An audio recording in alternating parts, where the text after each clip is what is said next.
there's one more question. This is the fifth one, and it says, what shifts are you seeing in church culture?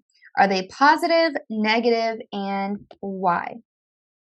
So I don't feel fully equipped to speak about that, but my favorite resource of someone who does speak about all these like current event news is Allie Beth Stuckey. She's my absolute favorite. She's like first on the scene, boots on the ground, reporting on things right as they happen about, different things that are happening in the world at church. Like she's like, it's like literally a news station. Allie Beth Stuckey. It's called The Relatable Podcast.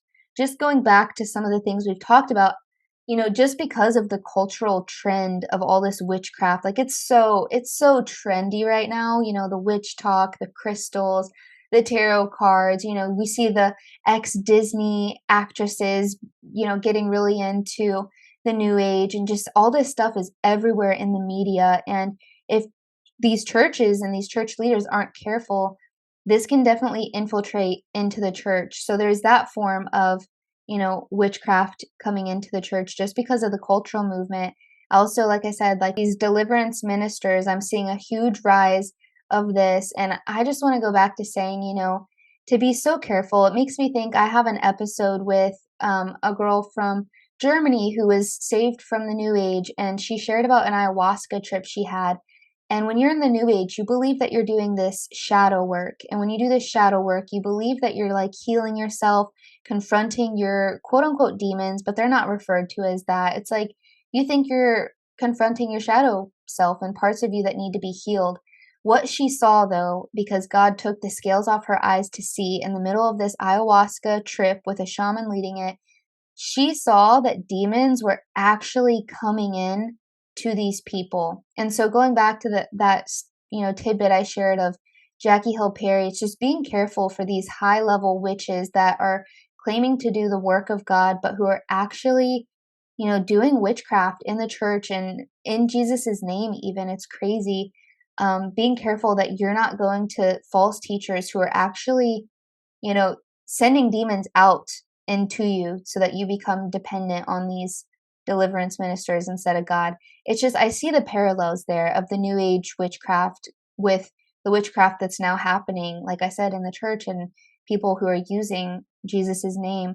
But I don't want to get hung up on that though, because I see even more good things happening in the church than I see bad things.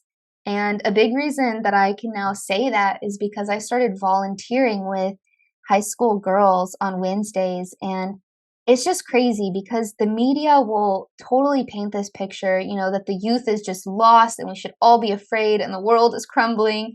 But I get to see these girls who just have this radical faith and who are praying for their friends and talking about Jesus. And it just like surprised me so much because at their age, I was lost in drugs and boys and parties. So to see these young people, it's been very inspiring to me. And I want to actually read a verse on this. It is Acts 2:17. In the last days, God says, I will pour out my spirit on all people. Your sons and daughters will prophesy. Your young men will see visions. Your old men will dream dreams. And I see that happening. So like, don't be discouraged by the media or, just like the fear going on out there, because as dark as the world gets, I see more people coming to Jesus because of that, because just like my story, they're realizing like, oh crap, if everything out there is really this dark, like I need someone to help me fight this. And that is Jesus. And so I see as the darkness in the world ramps up, so does the glory of God, because people are coming home to him because they're realizing that they need him. And I've been personally convicted because I did see a demon, and that was a part of my testimony. And then I did fall into the fear of, oh my gosh, I don't want to let a demon in, to where I feel like that was a big part of the focus of my podcast. But I'm really wanting to move towards focusing on what heaven is doing. And so another book I want to share with you guys, I've been talking about this book, but it's called Seeing the Glory by Ian Carroll. And he talks a lot about seeing what heaven is doing rather than focusing on what hell is doing. He said, the gift of discernment is for discerning good from evil and engaging with the good. Don't get me wrong, I believe in demons and I have seen them, but they only have access to our lives if we give them access.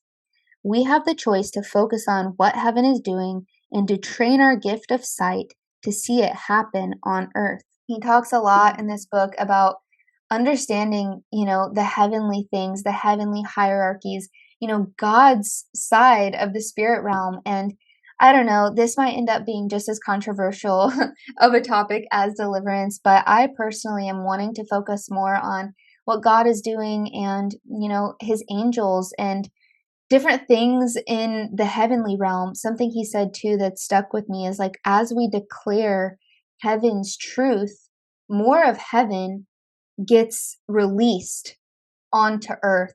And so I had this epiphany when one of my sisters was listening to just this demonic rap music, like what I used to listen to. And it's all these like bad things of, what they're going to do to women. And you know how the rap music goes. And I was like, oh my gosh, this is declaring hell's truth.